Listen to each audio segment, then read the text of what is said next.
I had one of those myself. Oh, I had some crushed velvet bell bottoms, but I never had that. You know, Daniel, I see you every day. When I walk into my daughter's room, there's a major picture of the last of the Mohicans, and she's a teenager, and I'm sure that's not the only teenager in the world that has your picture. How does it feel? I mean, there are a lot of girls that really like you. Does that embarrass you, basically? Or are you just flattered? Well, I'm always happy when people like the work I do. That pleases me enormously. The Last of the Mohicans was a big hit. I mean, it was one of those box office things that people have and they watch all the time. And I know that's nice for an actor to be have his work appreciated. With you, you've done movies that, like My Left Foot, not enough people saw as far as I was concerned. What a great piece of work. And then you had one that was a major box office hit that everybody saw. How do you balance your choices on that? I don't. I've no means whatsoever by which I balance my choices. I just make these choices, which are, as far as I can see, completely unrelated to each other, and there's no moderating or guiding influence to those decisions whatsoever. They just, I always feel that I'm being led towards something. I don't feel that I'm making a decision. I feel somehow the decision is being made for me by the impulse I feel to pursue an idea, you know.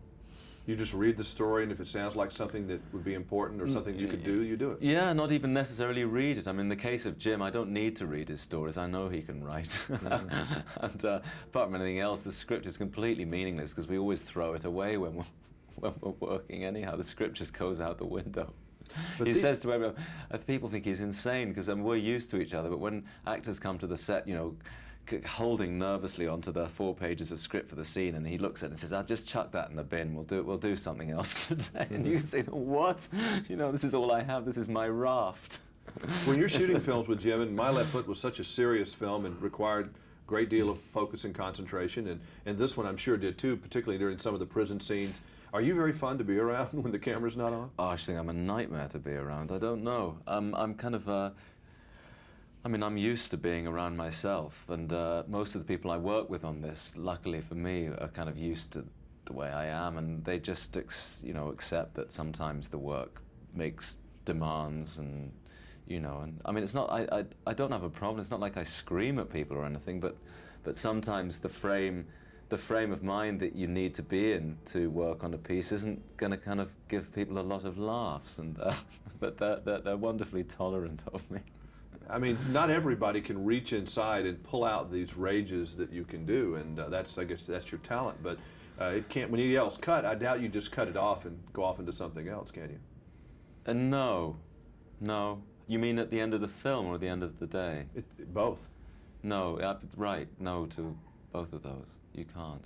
It takes a lot. You must feel real tired too. You sleep good at night after you've done one of those days? I don't sleep. No, I don't sleep very much when I'm filming. I sleep a great deal for about a year after I've finished. Like I find, like to me, the greatest challenge is getting out of bed in the morning, usually when I finish working. But when I'm working, I get up very early. I get up long before the working day begins because I need to just do various things. And so I tend to get about 4 hours sleep or so when I'm working, which I can survive on for quite a long time.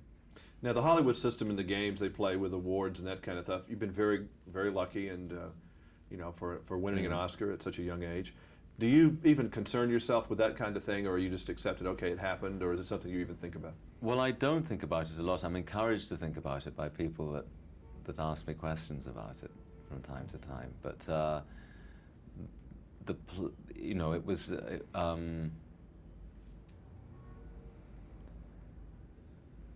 in the case, if you make a film in Ireland, certainly with My Left Foot, and I don't know how they'll feel about this one, but the people of that country always have great hopes for you, through you, for a success of some kind, and you do sometimes feel that you carry the burden of fulfilling their hopes. The entire country is on your shoulders. The entire country. But you long to be able to bring something back to them rather than come back empty-handed. But you try and explain, listen, you know, it's not really why we do the work, but, you know, I can understand that you want the best for us. You two and Daniel Day-Lewis out there defending the Irish people, right? It was brilliant. I'm so happy that Bono did the music for this film. I love the music. I just love it. Both tracks that he and Sinead do, I think, are quite wonderful. Well, it's great finally getting to see you, and it's amazing watching your work and very enjoyable. Thank you. Thank you very much. Nice seeing you. You too. All right.